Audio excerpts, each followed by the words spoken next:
Dá para glorificar a Deus com o nosso corpo? Seria o corpo a prisão da alma? Em quantas partes o ser humano é dividido? Essas e outras perguntas serão respondidas hoje no seu programa Por Dentro da EBD.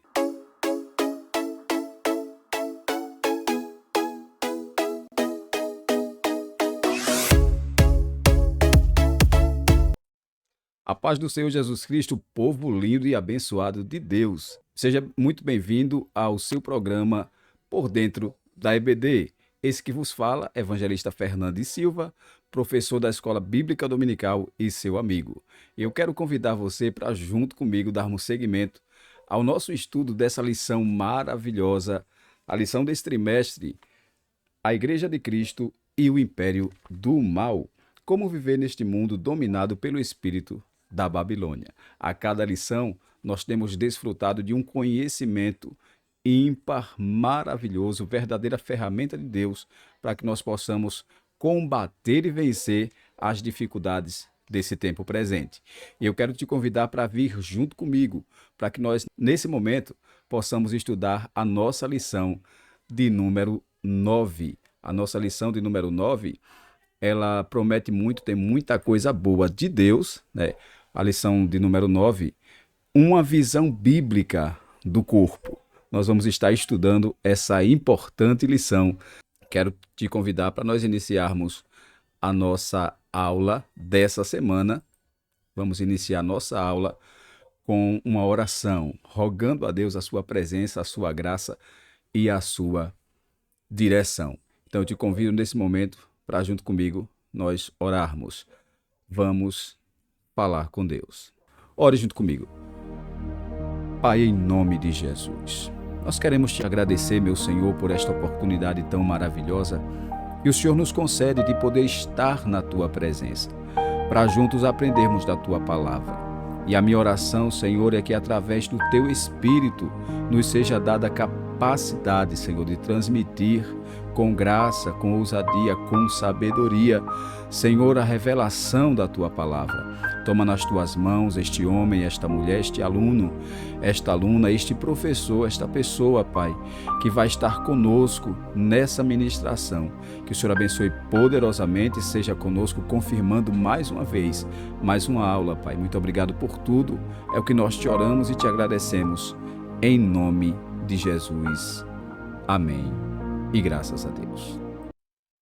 A lição dessa semana pretende trazer a perspectiva, falar sobre a perspectiva materialista do corpo humano, trazendo uma comparação com a perspectiva bíblica.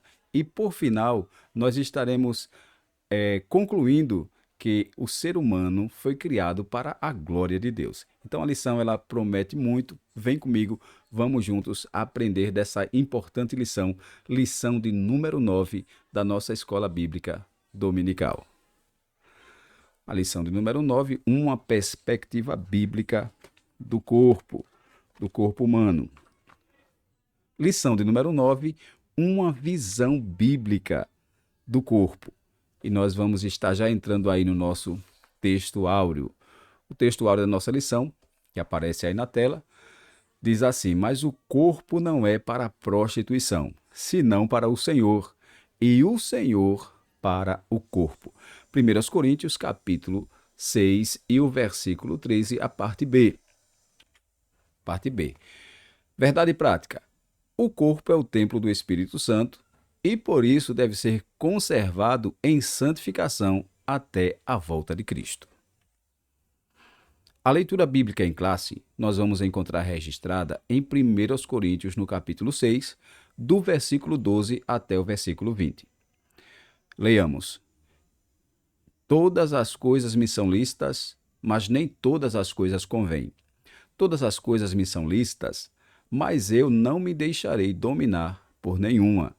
Os manjares são para o ventre, e o ventre para os manjares. Deus, porém, aniquilará tanto um como os outros. Mas o corpo não é para a prostituição, senão para o Senhor, e o Senhor para o corpo. Ora, Deus, que também ressuscitou o Senhor, nos ressuscitará a nós pelo seu poder. Não sabeis vós que os vossos corpos são membros de Cristo? Tomarei, pois, os membros de Cristo e fá-los-ei membros de uma meretriz? Não por certo. Ou não sabeis que o que se ajunta com a meretriz faz-se um corpo com ela? Porque serão, disse, dois numa só carne. Mas o que se ajunta com o Senhor é um mesmo espírito. Fugir da prostituição.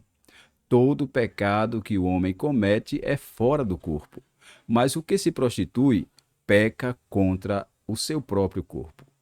Ou não sabeis que o nosso corpo é o templo do Espírito Santo, que habita em vós, proveniente de Deus, e que não sois de vós mesmos? Porque foste comprados por bom preço. Glorificai, pois, a Deus no vosso corpo e no vosso espírito, os quais pertencem a Deus. Feita aí, então, a nossa leitura bíblica em classe, nós vamos avançar para a nossa lição. Objetivos da nossa lição. Os objetivos da lição estão aparecendo aí. Primeiro, ensinar a criação do ser humano. Segundo, expor a visão bíblica do corpo. E terceiro, contrapor a visão secular do corpo. Então está muito bem delineado aí. Nós vamos ensinar, vamos estar aprendendo por meio dessa lição a respeito da criação do ser humano, as divisões pelos quais o ser humano é dividido, e vamos estar ao mesmo tempo expondo a visão bíblica do corpo, contrapondo com a visão secular. Então a lição é muito rica, maravilhosa, promete muito. Vem comigo, nós vamos juntos aprender da palavra de Deus. A introdução da lição, já entrando na nossa lição, ela diz assim, Deus criou o ser humano para o louvor da sua glória. 1 Coríntios 6:20. Então você já observa aí que tem um propósito na criação. Quando Deus criou o ser humano, foi para o louvor da sua glória. Em vista disso, ele espera do homem regenerado uma vida de santidade. 1 Pedro 1:15. Então você observa para o louvor da sua glória e para a santidade. Então Deus criou o homem para ser glorificado por meio desse homem, e para que Deus seja glorificado, o homem precisa viver em santidade. Contudo, os conceitos secularistas, lembra do ensino progressista, da secularização, do globalismo, daquilo que a gente está vendo no decorrer dessa lição, do espírito de Babilônia. Então, é isso que a lição está dizendo aqui. Contudo, os conceitos secularistas propagam uma forma de vida independente dos preceitos divinos. É a famosa desconstrução de valores, como nós estamos estudando. Nessa lição, vamos estudar a criação do homem e as características do corpo humano nas escrituras e correlacionar, criar uma relação, correlacionar esse tema com a visão secular do corpo hoje. Então vamos fazer esse link de ligação aí, contrapondo o que a Bíblia diz e o que a visão secular está dizendo a respeito do corpo nos dias atuais. Nossa finalidade é apresentar a visão bíblica do corpo, seu propósito e sua glorificação final. Você observa aí, a lição é muito rica, a lição tem muito a nos oferecer, e ela, lembrando que ela é uma continuação, nós estudamos a desconstrução da masculinidade, logo em seguida a desconstrução da feminilidade. Na lição passada nós vimos o transgênero, uma transrealidade absurda de desconstrução de valores bíblicos. Tudo isso em deturpação da criação de Deus com relação ao corpo, que nós vimos em outra lição, que é sagrado. Existe uma sacralidade no corpo. Então, é uma continuação, e eu acho muito interessante você que está conosco poder ler a lição, poder seguir pela lição, A lição desse trimestre é essa aqui, ó. Lição maravilhosa. E é interessante você acompanhar pela lição, ter uma lição para poder rabiscar, para poder marcar, demarcar alguma coisa interessante, e assim você vai crescendo em conhecimento. A Bíblia diz: cresçamos em graça e em conhecimento. Então, nós vamos estar estudando isso aí, a lição muito rica, muito rica. Então, o ser humano foi criado por Deus.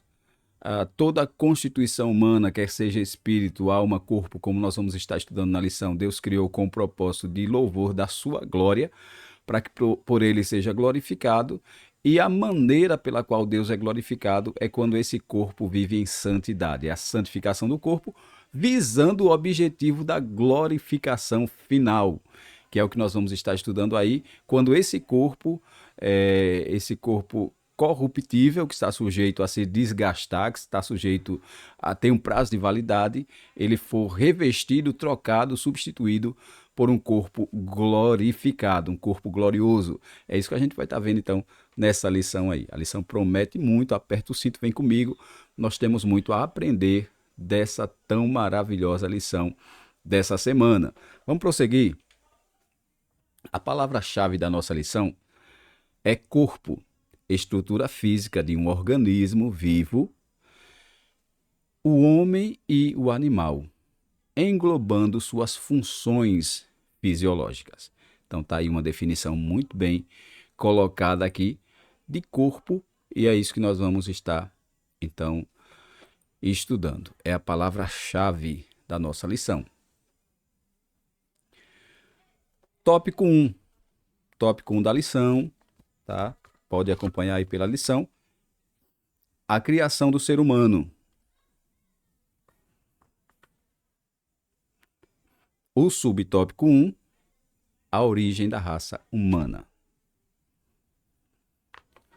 O homem é um único ser vivo, o único ser vivo criado à imagem e semelhança de Deus, conforme Gênesis 1, 26, 27, quando Deus convoca o seu conselho, a Trindade, e diz: façamos o homem à nossa imagem conforme a nossa semelhança.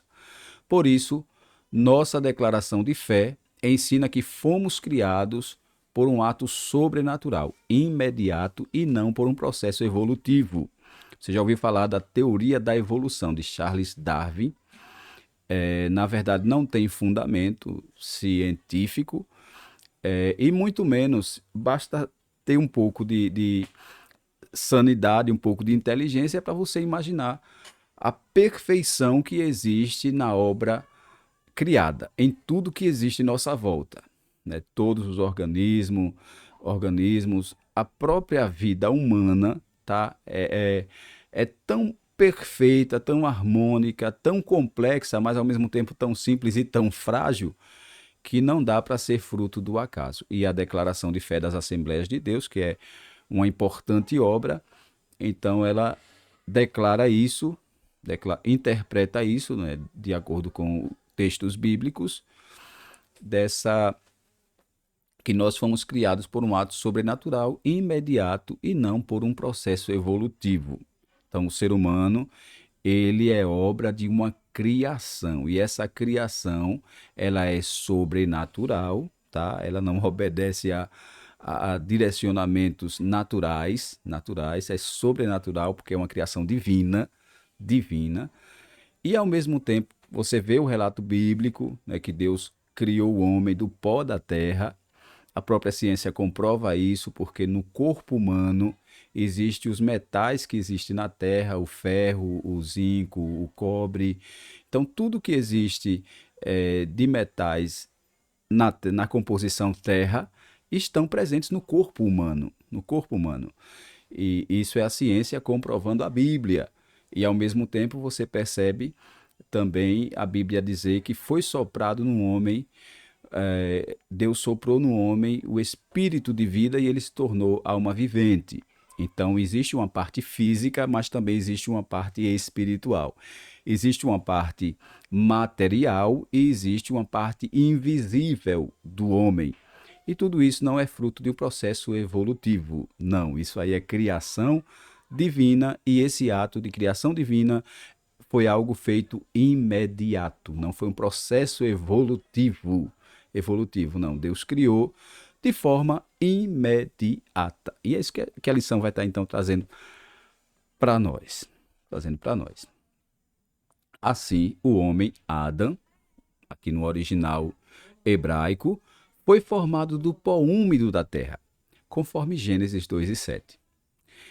Interessante notar que o uso do hebraico Adam denota nome próprio, mas também genérico, significando homens e humanidade. Salmo 73, versículo 5, Isaías 31:3.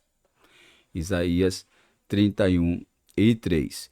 Eu acho interessante comentar isso aqui, porque a lição já começa a abrir a nossa mente para enxergar grandes riquezas de revelação da palavra de Deus, tá? E dentro dessa riqueza, você observa aí que no comentário diz que assim o homem, Adão, foi formado do pó úmido da terra. Deus criou do pó úmido, Deus tinha uma intenção que é ligar céu e terra.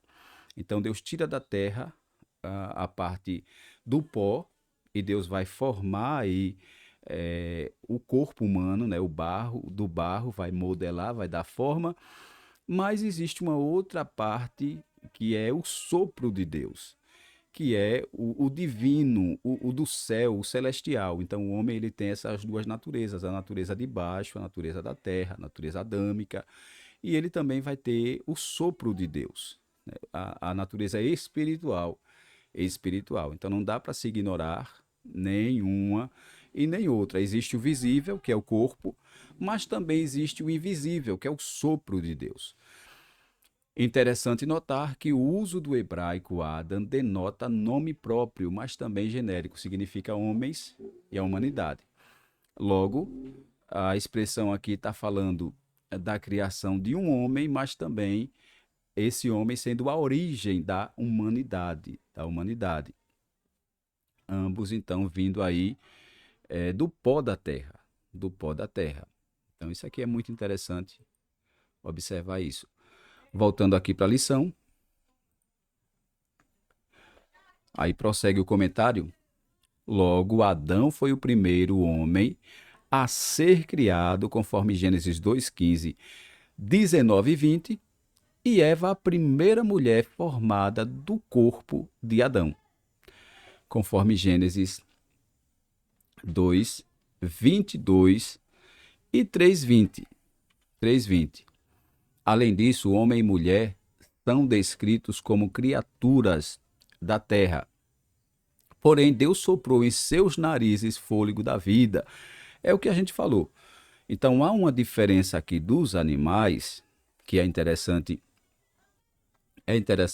nós explorarmos isso. Tem uma diferença dos animais, porque os animais, eles são obra criativa também de Deus, por meio da palavra Deus criou os animais. Deus ordenou que a terra produzisse as aves, os répteis, os quadrúpedes. Então Deus ordenou, isso se fez. E não houve um sopro divino nos animais. Os animais já foram formados de maneira que não houve uma manipulação, né, da mão de Deus, com cuidado especial de ali soprar um outro elemento, como ele fez no ser humano, como ele fez no homem, como ele fez em nós. Então você observa aí que o homem ele tem uma superioridade com relação aos animais pela forma da criação, pela forma como esse ser humano ele foi criado por Deus. Então é isso aí que a gente observa, né, nesse comentário. E é interessante que o comentarista aqui, o Douglas Batista, ele diz que Deus soprou em seus narizes o fôlego da vida, e é o texto que a gente falou lá, Gênesis 2:7. 2:7. Então Deus criou a forma, dessa forma Deus percebeu que havia um ser completo, só que inanimado, Então Deus sopra e esse sopro de Deus produz vida e esse homem tem agora vida e movimento. Além de um corpo, ele tem também uma essência espiritual. E aí o comentário também fala da criação de Eva. Então você percebe aí a ordem de criação. Deus cria o homem, a partir do homem Deus cria a mulher. A mulher. Então o homem ele vem diretamente da mão de Deus e a mulher Deus retira a parte do homem para fazer a sua criação. Mas a mulher também, ela é como sendo parte de Adão, ela recebe da mesma essência de Adão, a mesma composição do corpo material com a essência espiritual, o fôlego de vida, o fôlego de Deus. Então é isso que a gente observa aí. E aí, prosseguindo a lição, ele não fez isso com os animais, é o que a gente falou. Ele não fez isso. O sopro de Deus foi a outorga do Espírito, e isso nos distingue dos demais seres criados. Dos demais seres criados. Então, existe essa diferença aí, tá? Existe essa diferença na criação do ser humano, na criação dos animais, como nós colocamos aqui. Por isso, podemos considerar que o ser humano foi criado de uma forma especial e diferente dos demais seres criados. O tópico 2 vai falar então da constituição do ser humano. Deus criou esse ser e ele tem uma constituição. É isso que a gente vai estar estudando nesse segundo subtópico. Lembrando que nós ainda estamos no tópico 1 e vamos estar vendo agora o subtópico 2. A constituição do ser humano. Nossa declaração de fé professa que a natureza humana consiste numa parte externa, o corpo ou a carne, conforme Gênesis 6 e 3, e Salmo 78, 39, chamada de homem exterior. E uma parte interna, que é denominada de homem interior, composta de espírito e alma, conforme 2 Coríntios 4:16, 2 Coríntios 4:16 e 1 Tessalonicenses capítulo 5 e versículo 23. Então eu quero que você observe aí nesse quadro aí junto comigo, tá? Que aí é referência da declaração de fé das Assembleias de Deus e tem uma ilustraçãozinha aqui do lado falando dessa composição humana, corpo, alma e espírito. Corpo, alma e espírito. É interessante que alguém diz que são as divisões do homem, que o homem é dividido em 3 partes. Eu prefiro dizer que o corpo humano ele pode ser dividido em 3 partes, cabeça, corpo e membro. Mas o ser humano ele é dividido em 3 dimensões. 3 dimensões. Porque partes soa como se fosse igual, não é isso? Você concorda comigo? Soa como se fosse igual. E nós precisamos analisar que corpo, alma e espírito têm suas particularidades, têm suas diferenças muito bem estabelecidas. Então é melhor dizer que o homem foi criado em 3 dimensões: a dimensão física, espírito, a dimensão emocional, alma, e a dimensão da consciência e comunhão, que é o espírito. Então nós vamos estar estudando isso, essa composição aí do ser humano, como corpo, alma e espírito. Ficou claro aí? Então vem comigo, nós vamos continuar vendo aí a nossa lição.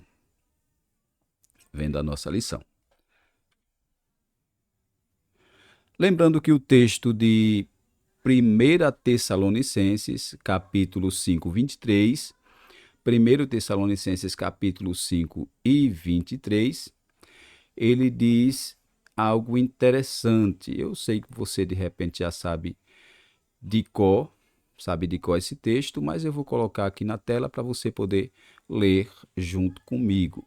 5:23 de 1 Tessalonicenses. Vou exibir aí na tela. 1 Tessalonicenses 5:23. Veja o que é que o texto diz.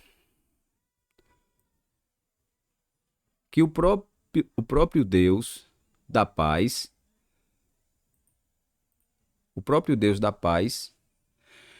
os santifique inteiramente, que todo o espírito, veja, primeira dimensão, alma e corpo de vocês seja conservado irrepreensível na vinda de nosso Senhor Jesus Cristo.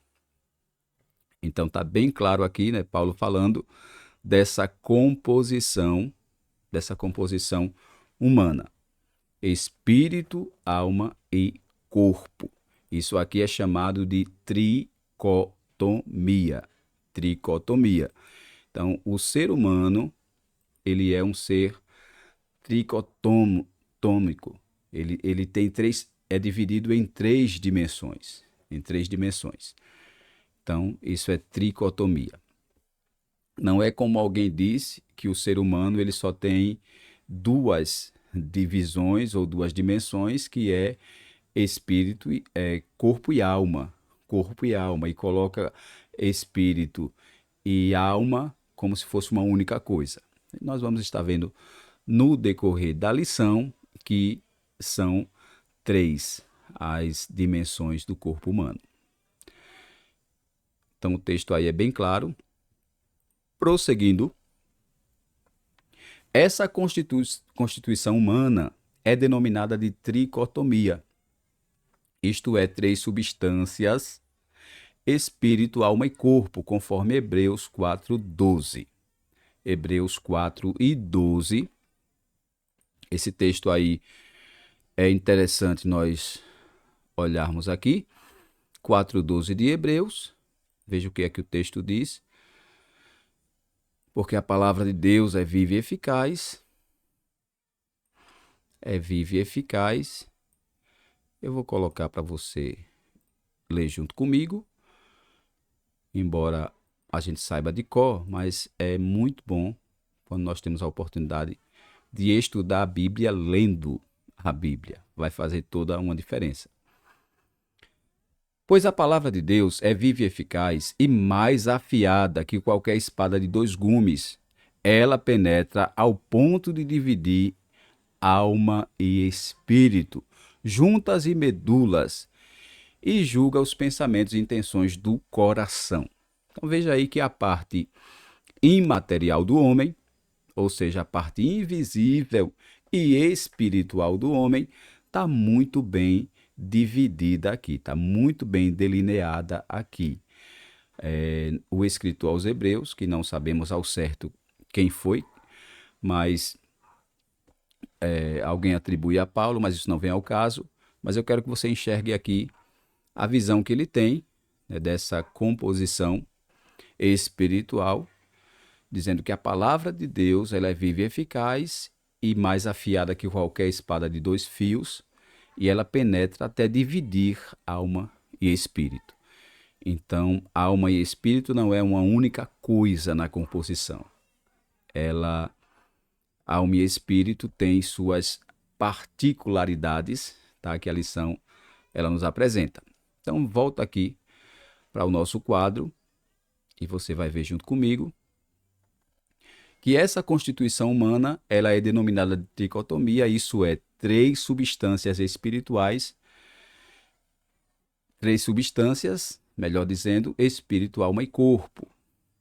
E aí você vê aqui no quadro, né, o corpo é a recepção,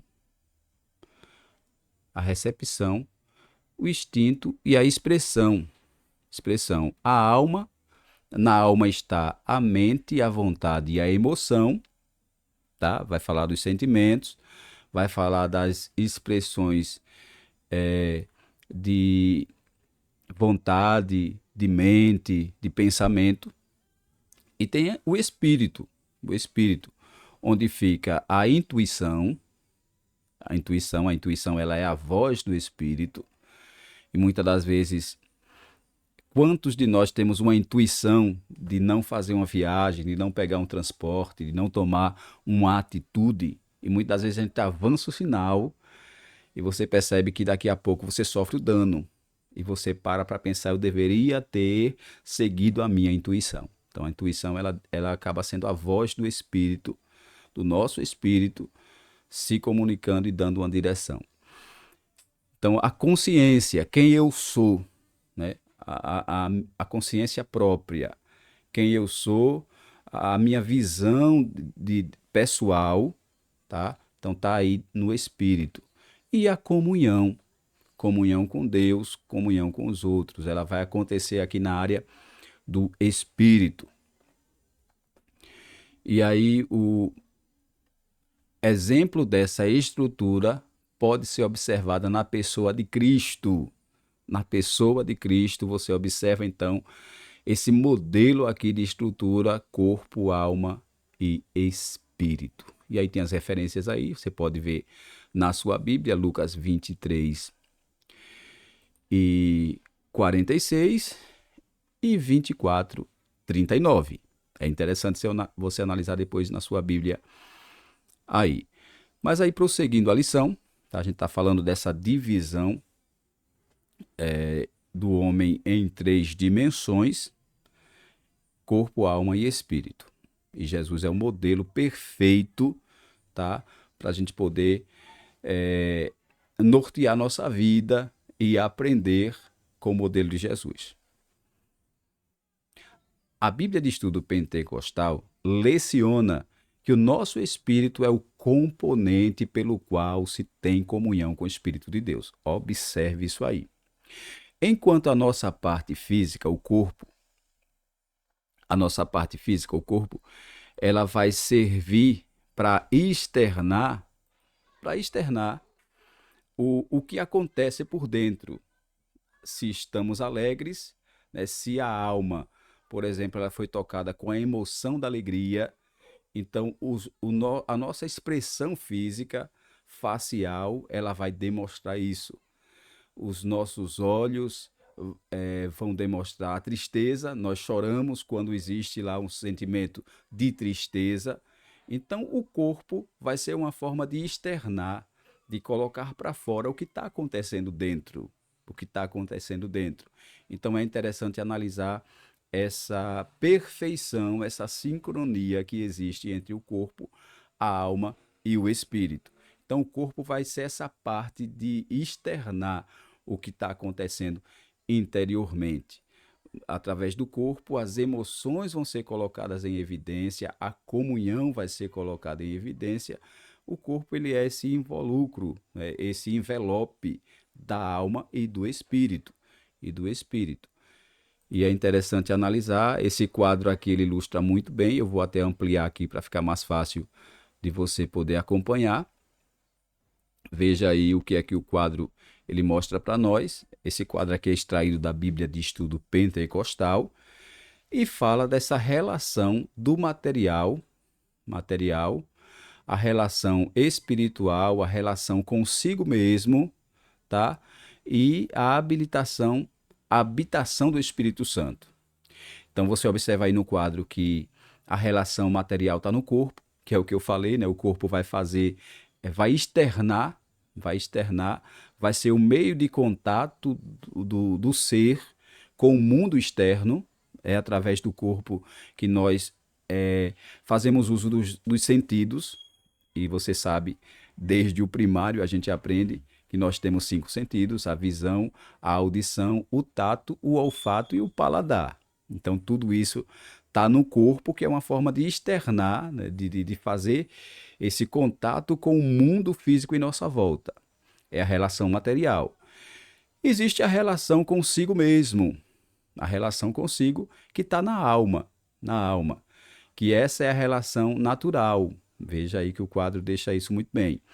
Por quê? Porque na alma está a imaginação, na alma estão as afeições, na alma está a memória, na alma está a razão, tá a razão, tá o pensamento. Então, é essa relação consigo mesmo, a relação natural. E vem então a parte espiritual, que no espiritual está a adoração, está a fé. E é no espiritual, está no homem interior, no nosso espírito,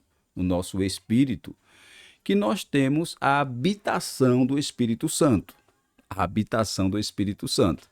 Então, isso aqui é muito claro, tá? É muito claro, transparente como um copo com água. Dá para ver de maneira clara nesse quadro aqui essa divisão do homem em três dimensões e tudo que acontece nessa composição humana.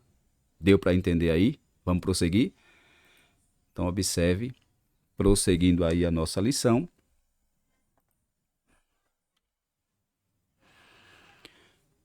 E a alma é definida pelo aspecto da mente, emoções e vontade. Então, na alma, você observa aí que existe a mente,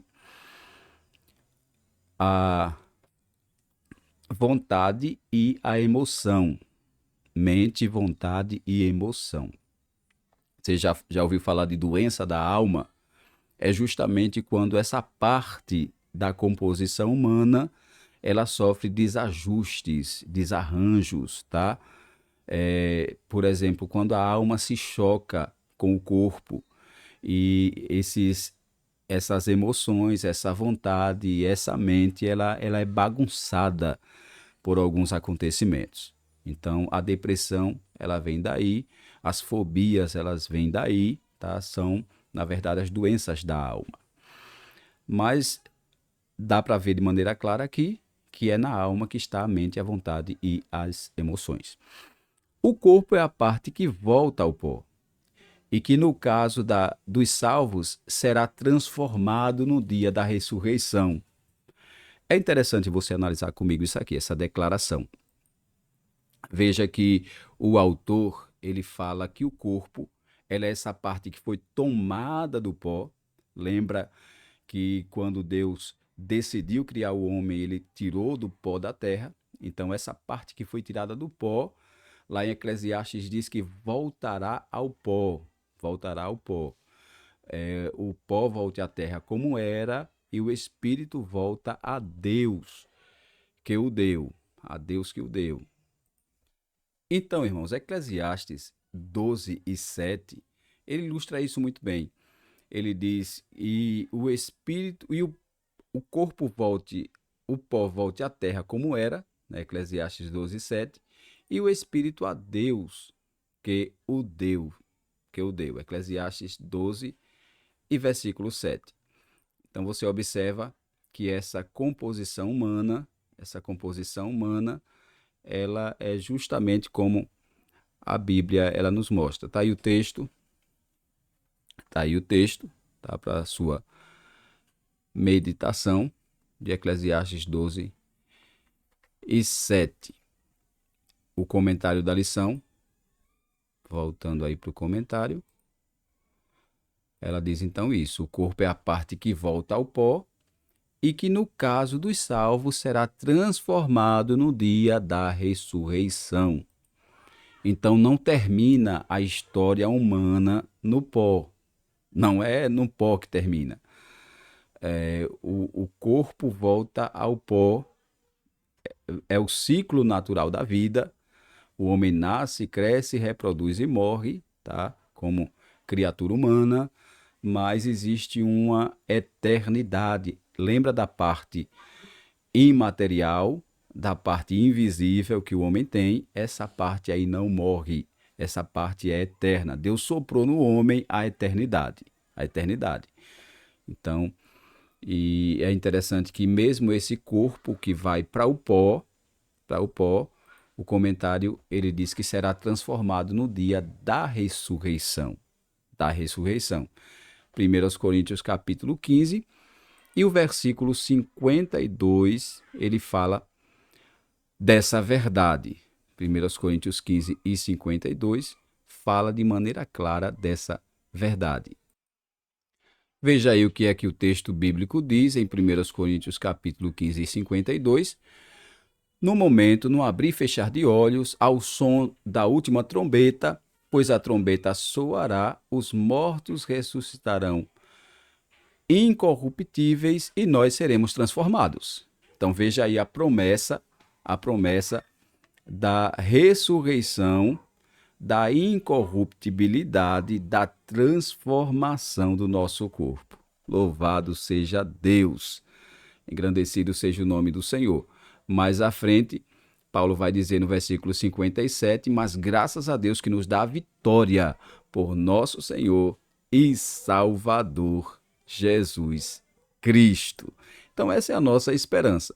A nossa esperança é a transformação do nosso corpo abatido num corpo glorioso. E assim como ele é, nós também o seremos, diz a palavra do Senhor. Diz a palavra do Senhor. Então, prosseguindo aí a nossa lição, queda e restauração humana é o terceiro subtópico da nossa lição. Terceiro subtópico aí desse primeiro tópico. Vamos estar falando da queda e da restauração humana. Vem comigo, vamos prosseguir aí no conhecimento. Lição maravilhosa, mas lição alegra muito nosso coração. Veja aí que o comentário, tá? Você pode acompanhar pela lição, diz que a Bíblia revela que todas as áreas do nosso ser, lembra da divisão das dimensões do corpo, todas as áreas.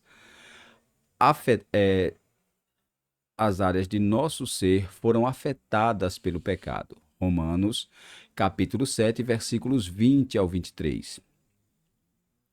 Conforme a teologia sistemática, uma perspectiva bíblica pentecostal. Embora constituída de 3 substâncias, se o ser humano for afetado em um elemento da sua constituição humana, ele será afetado inteiramente. Então não existe alguém, como alguém diz que o importante é o meu coração, mas infelizmente o corpo está na perdição, o corpo está no pecado. Então o pecado ele afeta o ser humano por completo. Até porque o ser humano ele é uma constituição completa, não tem como separar isso, sabe, espírito, alma e corpo. Então observe que a lição deixa bem claro que embora sendo esse homem constituído por 3 substâncias, nós falamos, essas 3 divididas em homem material e homem espiritual, homem interior e homem exterior, embora ele seja constituído dessas substâncias, se for afetado uma parte, então todo ser humano vai estar sendo afetado, E o pecado, na verdade, ele trouxe essa deturpação.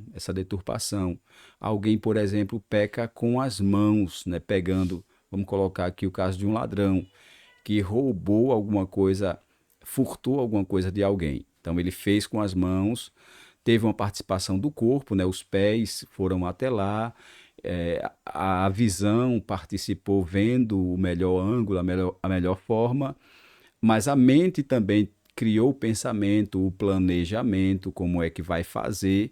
Então, as emoções estiveram ligadas ali também àquele momento. Então, você vê que todo o corpo humano ele está envolvido no pecado. Então, não dá para alguém cometer um erro com uma área e as outras estarem preservadas. Toda a constituição humana acaba sendo afetada pelo pecado, de maneira que o homem é afetado por inteiro. É isso que a lição aí está nos trazendo. Nessa perspectiva, isso aqui a gente está falando da queda do ser humano. Aí, prosseguindo nessa perspectiva, a vida espiritual não pode estar desassociada do seu corpo. Por isso vem a recomendação. 1 Coríntios 6:20, glorificai, pois, a Deus no vosso corpo e no vosso espírito, os quais pertencem a Deus.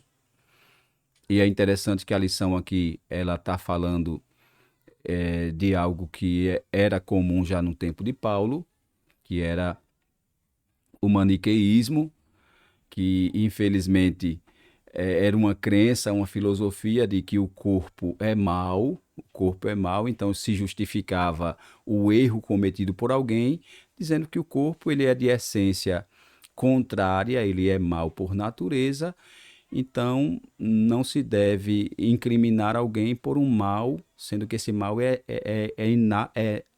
do homem natural, é nato do homem.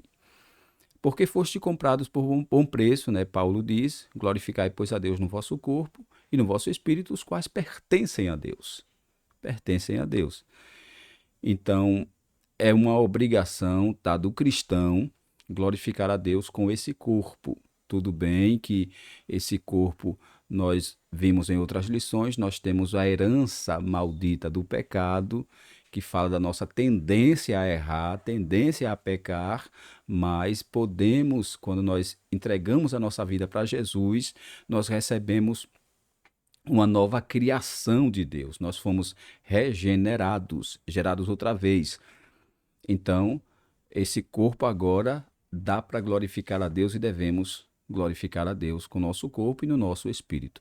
Desse modo, a conduta irrepreensível do cristão é requerida no espírito, quanto na alma e no espírito. É o que Paulo diz: todo o vosso espírito, alma e corpo sejam plenamente conservados até a vinda do Senhor Jesus. E aí nós vamos já entrar no nosso segundo tópico da lição. Aí eu espero que você tenha aprendido aí nesse primeiro tópico, quando nós vimos aqui a criação do ser humano, falamos da origem da raça humana, falamos da constituição do ser humano e da queda e restauração humana. Aí nós já vamos estar entrando aí no segundo tópico, que fala da visão bíblica do corpo. Visão bíblica do corpo. Parte exterior do homem. O termo corpo do grego soma, normalmente identifica a parte exterior do ser humano, conforme Mateus 10, 28, 1 Coríntios 15, 38. O termo carne do grego sarx, quando se refere ao homem físico, inclui a sua dimensão exterior. Lembra que eu falei das 3 dimensões? Então, aqui é a dimensão exterior. Lucas 24, 39, Atos 2, 31. Então, pegue aí essas definições aqui, né? Corpo vem do grego soma, carne vem do grego sarx. Então, é interessante olhar aí essa tradução nos originais, que nos dá um entendimento melhor. Nos fala, então, da parte exterior do ser humano, é aquilo que é visível, aquilo que dá para ver, isso é o corpo. E que, diga-se de passagem, eu sempre costumo, quando estou ensinando sobre isso, sobre a composição humana, eu sempre digo o seguinte: quando você olha para o espelho, você não está se vendo, porque alguém tem essa ideia, eu estou me vendo, me olhando, me observando no espelho. Não, você está vendo o seu corpo. Isso aí não é você, isso aí é parte de você. Você é muito mais do que essa imagem que é refletida no espelho. E diga-se de passagem, essa imagem que é refletida no espelho, ela se desgasta, ela sofre a ação do tempo, envelhece, mas a sua essência, quem de fato é você, é algo invisível, não dá para ver. Você está morando dentro desse corpo, mas você é um espírito. Então é interessante observar isso. E é interessante viver para o espírito, sendo que o espírito ele é eterno. Quando nós vivemos para o espírito, vivemos para o espiritual e entendemos que não somos apenas essa imagem no espelho, que nós cuidamos tanto e não tem problema nenhum. Muito pelo contrário, temos que cuidar. Até porque esse corpo aqui ele é chamado de tabernáculo, ele é chamado de templo. E é interessante que o templo ele era dividido em três partes. No templo existia o átrio exterior, existia o lugar santo e existia o lugar santíssimo. Assim também o ser humano ele é constituído por isso de três partes que vai falar desses três lugares onde Deus ele se faz presente. Então Deus, embora ele habite no lugar santíssimo, que ele é o nosso espírito, tá? Mas ele controla também as nossas emoções, que é a nossa alma, e ele está presente também no átrio exterior, tornando o exterior a sua presença. Ou seja, se Deus está no meu espírito, as minhas mãos, que fazem parte do átrio exterior, demonstram Deus. A minha vida mostra Deus, a minha fala, o meu comportamento, tudo isso exterioriza Deus. É o átrio exterior. Então é interessante você analisar isso aí. Vem comigo, voltando aqui para a lição e prosseguindo, lição maravilhosa. Estou sentindo a presença de Deus muito forte e eu entendo que Ele está presente porque nós estamos diante da Sua palavra. Então é o homem aí em três dimensões. Prosseguindo aí, o comentário diz: ambos os termos indicam a parte visível. Lembra que eu falei desde o início? Visível da natureza humana. E diga-se de passagem, tem gente que acha que é só isso, o visível, ignora o que é espiritual, metafísico, tá? Que não dá para ver. O corpo é o involucro da parte imaterial do ser humano. Ele envelhece e morre, ocasião em que a alma e espírito deixam, conforme Gênesis 35:18, Tiago 2:26. E lembrando também de Eclesiastes 12:7, que nós já lemos. Mas eu quero ler Gênesis 35:18. Gênesis 35:18. E vamos ver essa separação na morte, né, mais uma vez aqui, nesse texto. Veja aí o que é que diz esse texto aí de Gênesis 35:18. Diz assim: já ao ponto de sair-lhe a vida, quando estava morrendo, deu-lhe o nome de Benoni, mas o pai deu-lhe o nome de Benjamim. Então você observa aí interessante nessa passagem, fala justamente de Raquel, momentos em que estava já se despedindo e morrendo. O texto usa a expressão aqui, saindo-lhe a vida. Então a vida é essa parte aí justamente imaterial, essa parte espiritual do ser humano. E na morte, então, tem essa separação, né? O corpo e a alma, o corpo e o espírito são desligados. São desligados. É isso que acontece. Estou seguindo aí para a lição. A carne, que é o corpo, geralmente é descrita no sentido negativo. A Bíblia sempre usa sentido negativo para a carne. Por exemplo, Romanos 7:18 diz: na minha carne não habita bem algum. É o que diz Romanos 7:18. Entretanto, esse tom depreciativo diz respeito à natureza pecaminosa do homem e não especificamente ao corpo físico. E é interessante observar isso. Está falando da natureza caída, da natureza adâmica, tá? Não quer dizer que isso aqui é margem, está abrindo margem para que o ser humano entenda que pode pecar, porque a sua carne ela é pecadora e não tem como fugir disso. Não tá se referindo a isso. Assim sendo, nossa declaração de fé, outra vez aparece aqui, a declaração de fé das Assembleias de Deus, rejeita a ideia de ser o corpo uma prisão da alma e do espírito, ou do ser inerentemente mau e insignificante. Então você vê que os gregos eles tinham essa filosofia, tá? Que o corpo é a prisão da alma,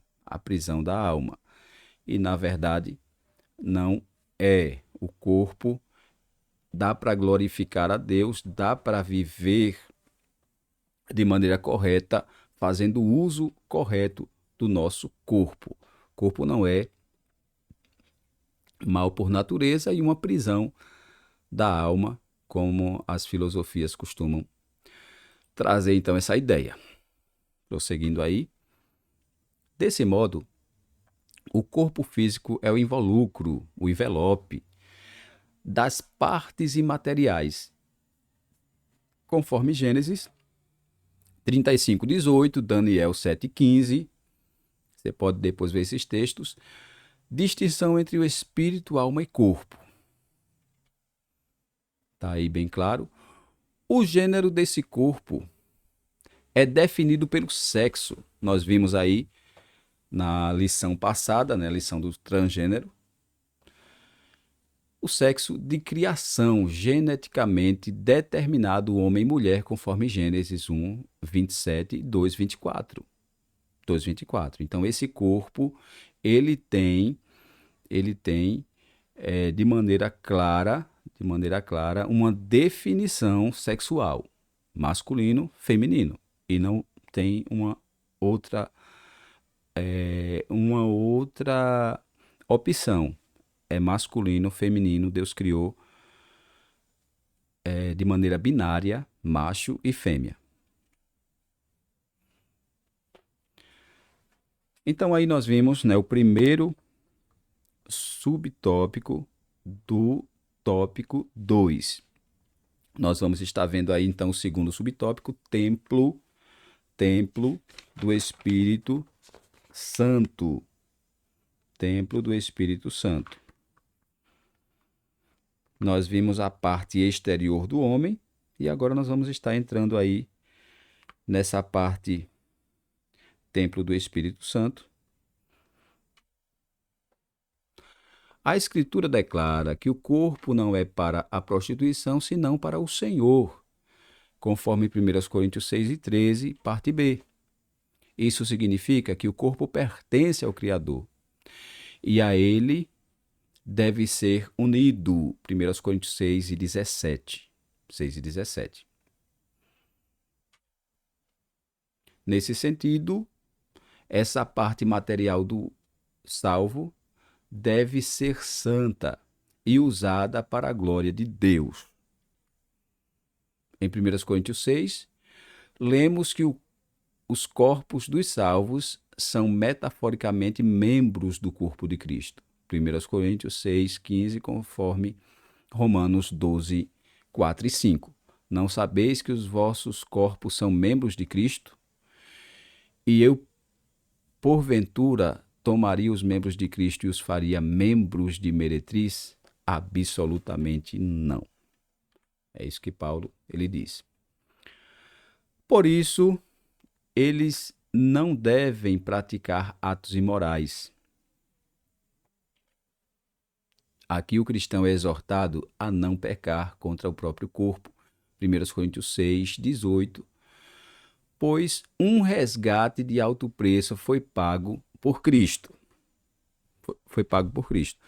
Então é aquela ideia de que o corpo ele foi emprestado. Deus nos emprestou essa existência e nos deu condições de sobrevivência e o corpo está dentro disso, dentro desse empréstimo divino.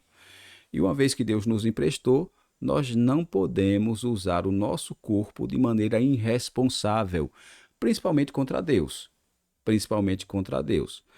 E acredito que você conhece, tem uma série de pessoas que, infelizmente, destrói leis naturais agindo contra o seu corpo.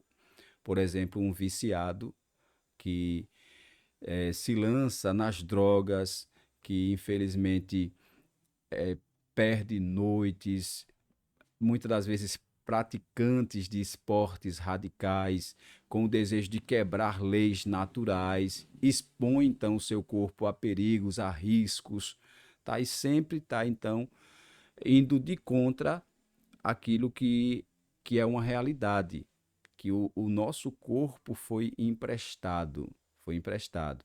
Isso é chamado de mordomia cristã, mordomia cristã. E uma vez que Deus nos entregou, ele espera que nós possamos glorificar a ele com esse corpo, e não devemos pecar contra o corpo. Nós já falamos que pecado é errar o alvo, é fugir de um roteiro, de uma direção traçada por Deus, é quebrar o modelo que Deus estabeleceu. E nós vemos, infelizmente, então, em nome, muitas das vezes, da estética perfeita, em nome de algumas vontades humanas deturpadas, alguém então destruindo o corpo. Você vê as automutilações aí, você percebe as modificações e tira a costela daqui e serra uma outra parte ali. Então, tudo isso vai destruindo esse algo sagrado que é o corpo que Deus ele nos entregou. Ele nos entregou. Então, é interessante analisar isso. Muito interessante. Porque nós fomos comprados, resgatados por bom preço, conforme 1 Coríntios 6:20, a parte A. E é interessante que aí na figura diz que quem já foi comprado não se vende, tornando o crente templo e morada do Espírito Santo. Então Deus nos comprou para fazer de nós templo e morada do Espírito Santo. Portanto, como santuário, o corpo nunca deve ser profanado por impureza alguma. Isso aqui é forte. Não deve ser profanado por impureza alguma. E aqui está se referindo ao crente, ao cristão, ao comprado, ao lavado, aquele que é propriedade de Deus agora. Então, ele não deve profanar esse templo. E nós sabemos tudo aquilo que profana o templo. E Deus ele é tão incisivo nisso que diz que se alguém destrói o templo, também será destruído. Também será destruído. Então é interessante analisar isso. Quando se trata de templo, irmãos, quando se trata do ser humano como templo de Deus, fala da responsabilidade, porque era no templo onde existia o encontro de Deus com o homem. Então nós precisamos ter o nosso corpo como esse templo de Deus, entendendo que essa parte humana, ela se encontra com o divino a partir do momento que nós temos a responsabilidade de viver como templo, E o Espírito Santo habita na parte mais profunda desse templo, que é o lugar santíssimo. Na antiguidade existia as divisões do templo, lugar átrio exterior, lugar santo e lugar santíssimo. Isso falando da nossa composição humana, corpo, alma e espírito. Então Deus habita no lugar santíssimo, mas ele visita e faz parte das outras áreas do templo, do lugar santo, né, das nossas emoções, da nossa alma, dos nossos sentimentos, e ele se externiza através do nosso corpo, no átrio exterior, Então, por isso nós somos comparados ao templo de Deus. E eu acho que é muito forte essa metáfora, essa comparação aqui, deixa bem claro, tá? Deus se envolvendo conosco e através de nós. Então, que você possa pensar e repensar as suas ações. Você foi comprado para ser templo de Deus, então viva como templo de Deus. Glorificado na ressurreição. Isso fala do nosso corpo, que ele foi corrompido pelo pecado, mas ele vai ser glorificado na ressurreição. A ressurreição de Cristo aniquilou o império da morte, Hebreus 2, 14 e 15, e garantiu a nossa ressurreição, 1 Coríntios 6, 14 e 2 Coríntios 4, 14. Entre a morte e a ressurreição há um estado intermediário. Entre a parte imaterial do ser humano subsiste de modo consciente, Lucas 9, 28, 31, 16, 22 ao 31.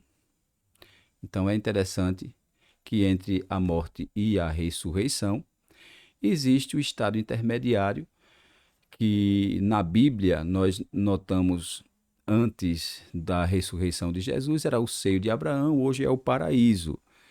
é onde o salvo, o santo, está aguardando a ressurreição, né, aguardando o retorno de Jesus para poder receber, então, aí, o seu corpo glorificado. Seu corpo glorificado. Contudo, nosso corpo carnal não pode herdar o reino de Deus, conforme 1 Coríntios 15:50. Por isso, a última etapa da nossa salvação é a glorificação. Romanos 8:30. Inclui a redenção e a transformação de nosso corpo mortal, conforme o corpo glorioso de Cristo. Romanos 8:23. Filipenses 3:21. É interessante depois você ler esses textos, tá? Eu não estou lendo todos aqui, a gente expõe apenas alguns, pela questão do tempo, mas é interessante você depois ler esses textos daí, confirmando o comentário bíblico, o comentário da lição. Esse evento, o evento da volta de Jesus, da glorificação do corpo, ocorrerá quando Jesus voltar. Conforme 1 Tessalonicenses 4:13-17, e esse texto eu preciso ler, 1 Tessalonicenses 4:17, deixa eu colocar aqui para ler junto com você. 1 Tessalonicenses 4 e versículo 17. 4:17, eu vou ler também o 18, porque aí fica bem mais claro para a gente poder entender o texto bíblico. Veja aí o que é que diz a palavra de Deus. 1 Tessalonicenses capítulo 4, 17 e 18 diz: Depois disto, os que estivermos vivos, seremos arrebatados juntamente com eles nas nuvens, para o encontro do Senhor nos ares, e assim estaremos para sempre com o Senhor. Consolem-se uns aos outros com essas palavras. Com essas palavras. 1 Tessalonicenses 5:17. E é interessante que Paulo ele diz lá aos Coríntios que aquilo que é mortal haverá de se revestir de imortalidade, aquilo que é corruptível se vestirá de incorruptibilidade, e tragada será a morte na vitória. Então, falando dessa transformação aí que vai ocorrer, dessa glorificação aí do nosso corpo. Nosso corpo. Na ressurreição, a parte imaterial será reunida a um corpo incorruptível, glorificado e espiritual e imortal. 1 Coríntios 15, do 42 ao 44. 1 Coríntios 15, do 42 ao 44. Veja o que é que diz o texto. 1 Coríntios 15, do 42 ao 44. É interessante. Eu vou colocar aí também para você acompanhar junto comigo. Veja aí o que é que diz o texto sagrado. 1 Coríntios 15, do 42 até o 1 Coríntios 15, do 42 ao 44.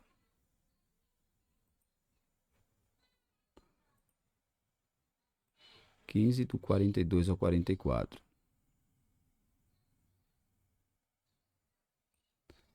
Paulo começa dizendo: assim será na ressurreição dos mortos.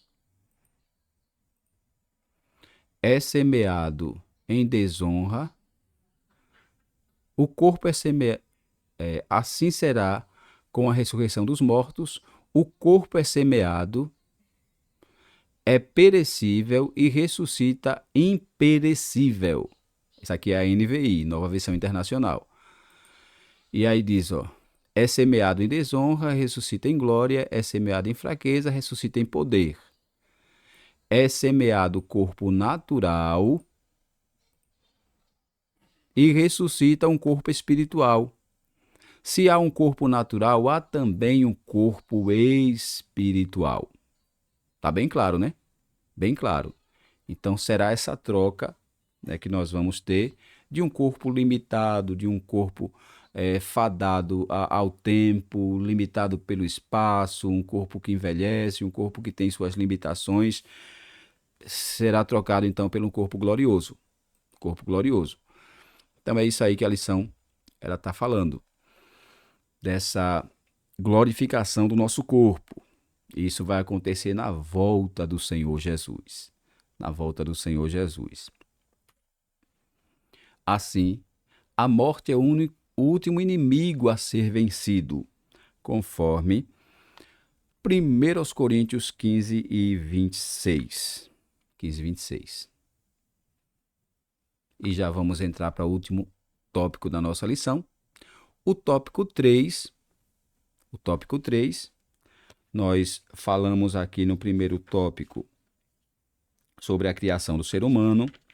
O segundo tópico, nós vimos a visão bíblica do corpo, muito interessante. E agora nós vamos estar vendo a visão secular do corpo. Secular. E vamos expor um contraponto aqui, comparando as duas visões. As duas visões seria observar a visão bíblica em contraste com a visão secular, com a visão do pós-modernismo, com a visão do progressismo. Então nós vamos estar vendo a visão secular do corpo. Secular do corpo. E o primeiro subtópico fala do hedonismo e do narcisismo. Hedonismo e narcisismo, duas pragas aí com relação ao uso do corpo. Comentário continua aí. Veja que diz: zelar e manter o corpo saudável é uma forma de glorificar a Deus. 1 Coríntios 6 e 20. Então, cuidar do corpo, cuidar da higiene, cuidar da saúde, cuidar da beleza, cuidar da estética, isso aí é saudável. Você está cuidando do templo de Deus. Não tem problema nenhum nisso. Mas o comentário diz, contudo, em tempos pós-modernos, de busca de felicidade, o hedonismo e o narcisismo são incutidos na sociedade. E nós vamos estudar essas duas pragas aí, tá? Que distorce, na verdade, o cuidado que se deve ter com relação ao corpo. O hedonismo, que é a busca pelo prazer, e tendo o prazer acima de tudo, e o narcisismo, que é o excesso de autoestima, o excesso, infelizmente, de cuidado com a sua aparência, o excesso de cuidado consigo mesmo. É o excesso de auto-amor, de autovalorização. E passa a ser, na verdade, uma idolatria, uma auto-idolatria. É idolatria à sua autoimagem. Isso é o narcisismo. É o narcisismo. É se ver como símbolo de perfeição. Então, prosseguindo aí, ó. Com o hedonismo, nos referimos ao estilo de vida que a obtenção do prazer e a fuga do sofrimento são prioridades. Então, o pensamento hedonista é aquele pensamento que visa o prazer independente de qualquer coisa.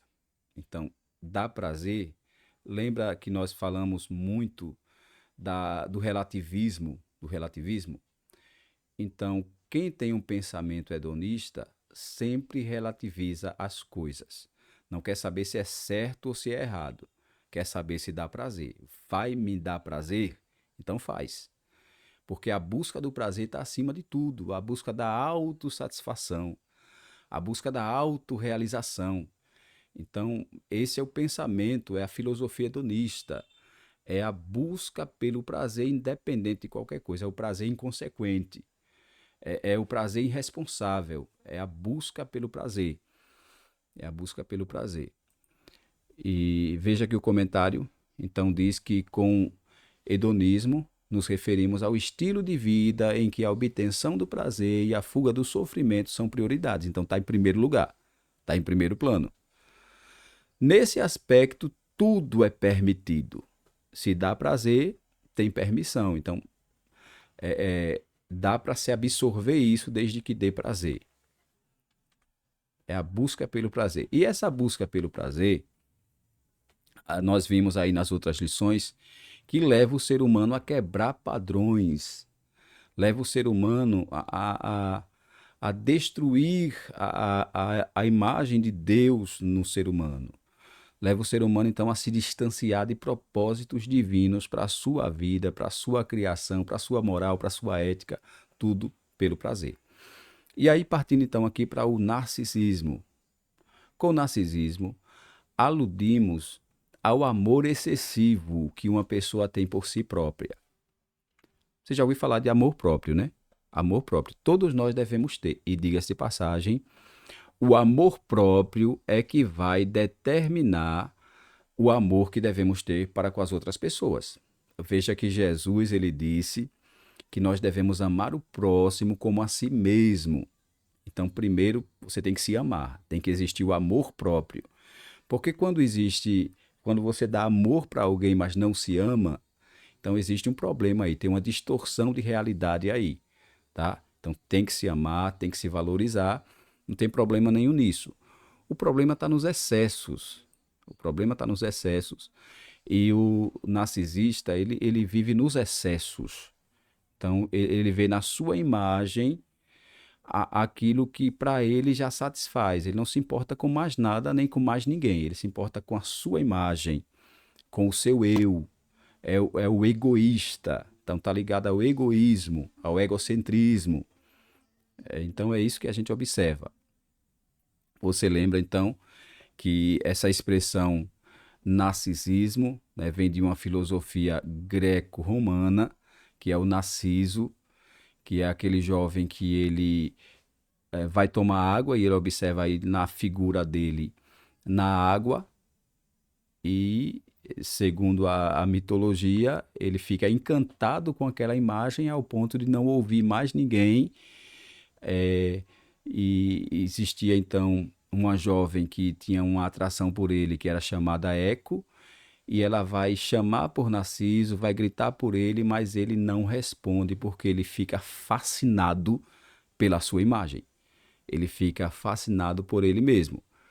Então, ele se encanta tanto com a sua imagem que esquece de tudo e esquece de todos. E o hedonista, ele vive, na verdade, para si, ele não está incomodado com ninguém. O que ele quer é que tudo seja centrado nele, que as atenções sejam voltadas para ele, porque ninguém mais importa na cabeça do narcisista. De acordo com essa abordagem, refere-se ao indivíduo que, de modo insensato, persegue o corpo ideal por meio de uma boa estética, a qualquer custo, e se porta com ostentação em busca da autorrealização e de ser admirado. Então ele tem esses traços aí de comportamento. Ele está em busca de ostentar quem ele é para atrair autorrealização e admiração. Então o que importa para o narcisista é ser admirado, porque isso vai fazer ele se sentir realizado. Quanto mais admiradores ele tem, mais realizado ele se sente. E quando alguém quebra esse padrão, né, do narcisista, não dá o que o narcisista quer, aí é problema. Aí já se torna vítima, então, do capricho do narcisista. Que é interessante isso aqui. Mas prosseguindo aí, em oposição a essa cultura, a cultura narcisista e a cultura hedonista, Paulo ensina todas as coisas me são lícitas, mas nem todas as coisas convêm. 1 Coríntios 6 e 12, a parte A. Então, o cristão é chamado, é convocado por Deus aí na contramão. aí na contramão. O ensino secular, o ensino progressista, o secularismo tá querendo, fazendo esse apelo a você se preocupar excessivamente com você, a busca pela imagem perfeita, pelos padrões perfeitos do corpo, da moda, infelizmente tem levado muita gente à destruição. As doenças estão surgindo aí, por exemplo, alguém não está contente com o seu corpo, porque o padrão, é interessante que você observa que os padrões eles sempre estão mudando. Lá na década de 50 e 60, por exemplo, o padrão da mulher perfeita era a mulher mais redondinha, né? Era a mulher que tinha um peso a mais. Então era o padrão perfeito lá nas décadas de 50, 60, até os anos 70, você via isso. Só que aí o padrão estético de mulher perfeita mudou. Então começou a se fazer o apelo e a divulgação da mulher perfeita como mulher magra, a mulher magra. E aí, infelizmente, o que tem acontecido de gente que tem entrado pela bulimia, anorexia, né, doenças alimentares em busca do corpo perfeito. Sem falar nos tratamentos apressados de redução de peso, que traz também, acarretam problemas aí, tudo em busca do corpo perfeito.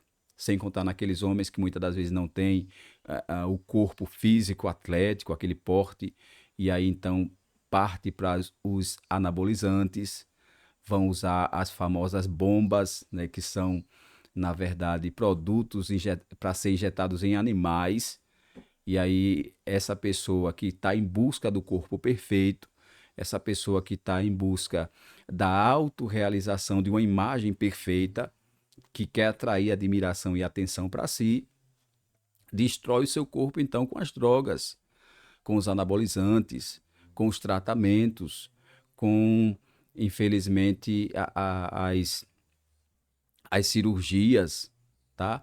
Então você percebe, sem contar naquelas pessoas que muitas das vezes fazem mutilação no seu corpo, fazem procedimentos evasivos que acabam destruindo então aí o corpo e marcando para sempre muitas das vezes.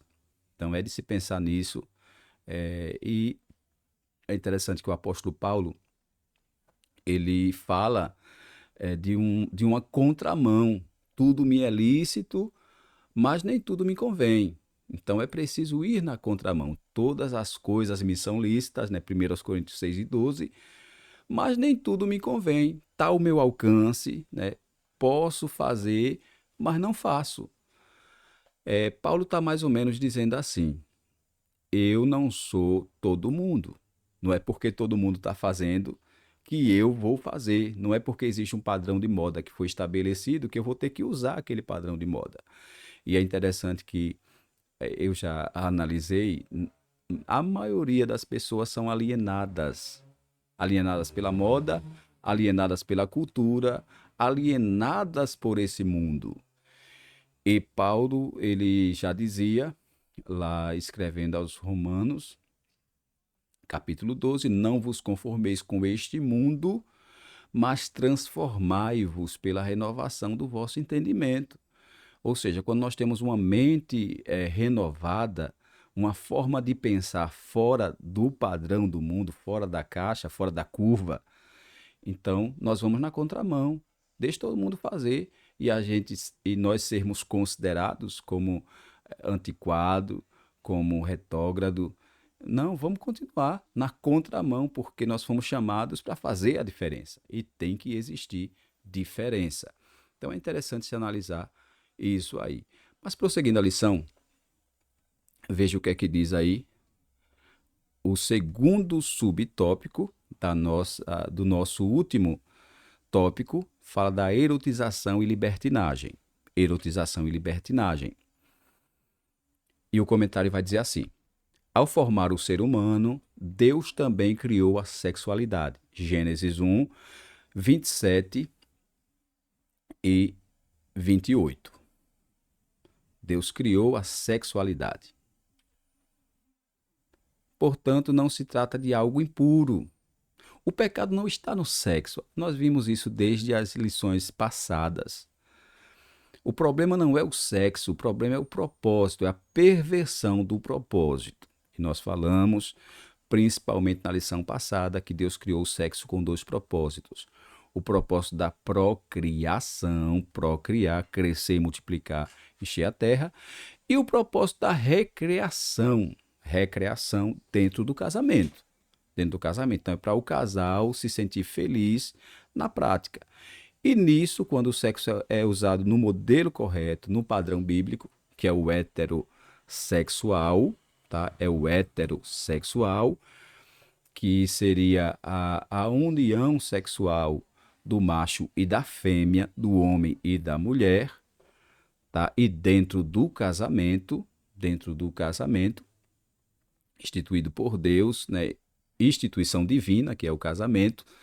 Então, esse sexo acaba sendo para a glória de Deus, porque está cumprindo propósitos divinos.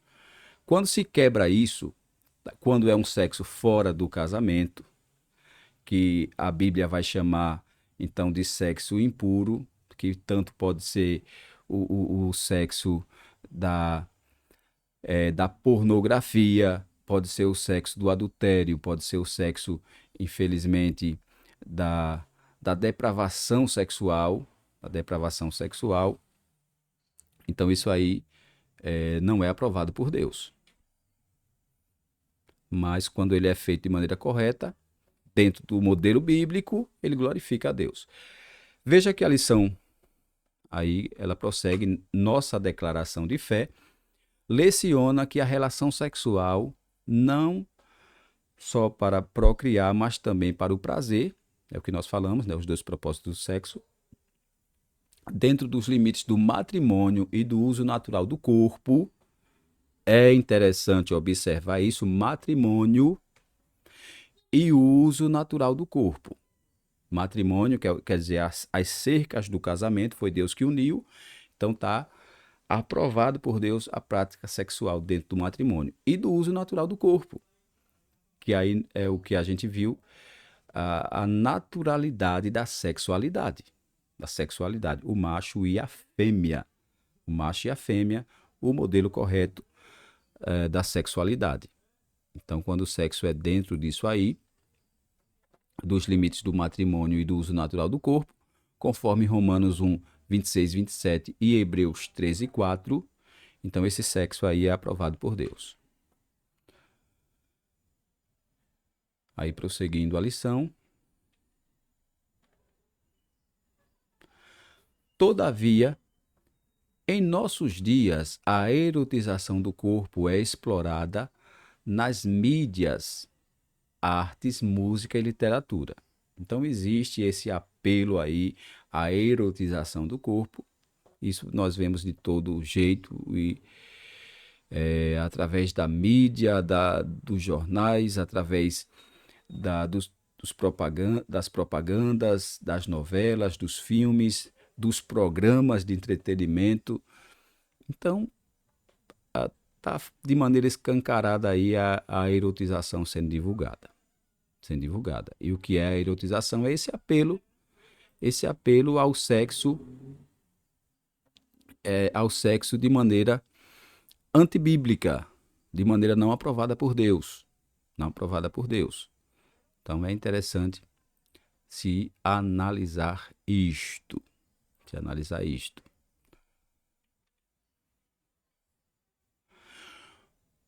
O objetivo é seduzir e estimular as práticas sexuais ilícitas. Então a erotização tem esse apelo, ele quer encaminhar, tá, para a prática sexual ilícita, que como a gente já viu, que é a prática sexual antinatural e antibíblica. Que aí entraria a prática homossexual, entraria a pedofilia, entraria a zoofilia, entraria então a necrofilia, que aí são termos usados para derivar o sexo com animal, o sexo com cadáver e outros tipos de sexo, sexo com criança e etc. Todo tipo de aberrações sexuais que se comete hoje.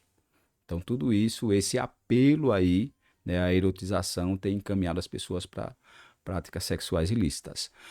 Como resultado, a licenciosidade, isto é, a conduta sexual desregrada, sem regra, tá? Livre, livre no sentido de libertinagem, e imoral, sem moral nenhuma, prolifera assustadoramente. 1 Coríntios 6,10.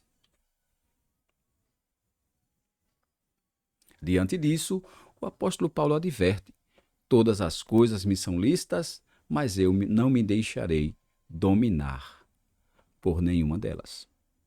Então, isso aqui é muito conclusivo, né? O que Paulo está dizendo. Posso tudo, mas não faço tudo. Porque o cristão ele tem limites. Ele tem limites. Caminhando já para o final, para encerrar a nossa lição, último tópico: liberdade e autonomia. Liberdade e autonomia. Vem comigo. A Bíblia atesta que o homem é dotado de livre-arbítrio, que é o livre direito de escolha. Gênesis 2, 16 e 17. Isso indica autonomia para tomar as próprias decisões e se autogovernar. Então, o homem tem essa liberdade e, ao mesmo tempo, essa autonomia para tomar decisões, mas isso não é de forma livre, porque ele tem responsabilidades. Somos livres, porém todos os nossos atos serão alvo do juízo divino, conforme Efésios 12:14. Não obstante, no atual cenário, ideias secularistas promovem a banalização do corpo. É interessante essa figura aqui, né? O corpo sendo banalizado, por quê? Por um desejo de atrair a atenção. E você observa que acaba atraindo a atenção, mas não de maneira positiva, né? Não de maneira positiva, como essa figura mesmo mostra aí, com certeza alvo de anabolizantes. Então é interessante se analisar. Isso seria uma banalização do corpo. O existencialismo ateu, por exemplo, afirma que para descobrir o sentido da vida, o homem deve usufruir de liberdade incondicional. Nesse aspecto, livre de qualquer moral divina, o indivíduo passa a exercer total controle sobre o seu corpo. Eu acho interessante analisar isso aqui, eu quero lhe chamar para refletir junto comigo, porque está se referindo justamente ao existencialismo ateu. É quando o homem decide viver como se não fosse, como se Deus não existisse. É quando o homem passa a negar a existência de Deus e, consequentemente, ele nega os padrões divinos estabelecidos, a palavra de Deus como norma de conduta humana, e ele passa a viver de maneira a assumir uma liberdade incondicional, uma liberdade sem condição alguma. E o que eu acho interessante é que nesse aspecto aqui, ele está se liberando de qualquer tipo de moral. E reflita comigo o seguinte: nessa busca de exercer controle sobre o seu corpo, ele acaba se aprisionando, tá? Em busca de uma liberdade, ele está se aprisionando à sua ignorância, porque ele está indo de contra a correnteza. Ele está lutando contra a sua natureza, ele está lutando contra o seu Criador, ele está lutando contra a ciência, ele está lutando, então, contra tudo aquilo que não tem como lutar. Não tem como lutar. Mas tudo isso é em busca de um controle total. Ele quer, na verdade, se dominar.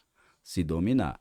E vai se rebelando, então, infelizmente, contra o Criador. Esse é o reflexo aí da nossa sociedade, né? Desse jeito que, infelizmente, as pessoas têm vivido. Mas voltando aí para a nossa lição, você observa que o comentário diz: olha, desse modo, seus adeptos atuam contra o corpo na legalização do aborto, da prostituição, das drogas, do suicídio assistido, dentre outros. Contrário a esse ativismo, o apóstolo Paulo assevera: não sabeis que não sois de vós mesmos? Veja o seguinte, aqui fala de alguns males, tá, que o ser humano busca, indo de contra as leis de Deus, ao padrão de Deus estabelecido. Então, esse homem que está buscando a liberdade e a quebra desses padrões, ele se entrega ao aborto, que seria tirar a vida de alguém no ventre materno, a prostituição, né, que seria a venda do corpo, o uso das drogas, que seria uma maneira de destruir também o corpo através de entorpecentes, suicídio assistido, que aqui nesse caso aqui é quando alguém decide que não quer mais viver, e existe aí em muitos países leis já sendo buscadas para a pessoa ter liberdade de decidir quando quer ter o suicídio assistido, que seria a prática do suicídio, mas de uma forma, vamos colocar assim, menos dolorosa. Então alguém decide: eu não quero mais viver, por algum motivo eu quero me suicidar. E aí pagaria, né, a uma clínica para fazer esse suicídio assistido, onde os médicos ali administrariam uma medicação, é claro que num termo mais genérico, para tirar a vida dessa pessoa. Tirar a vida dessa pessoa. E ali se aplicaria nesse remédio, nessa injeção, por exemplo, essa droga injetável, alguma coisa assim, e o médico acompanharia então ali a pessoa se suicidando. Seria o suicídio assistido.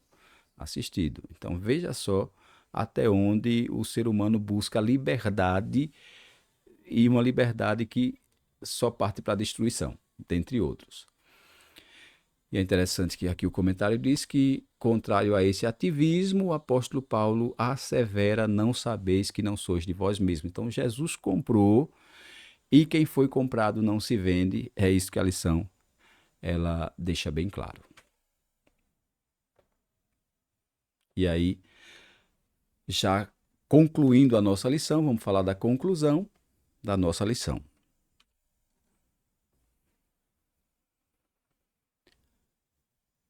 Criado da terra, à imagem e semelhança divinas, o homem é constituído de 3 substâncias: espírito, alma e corpo.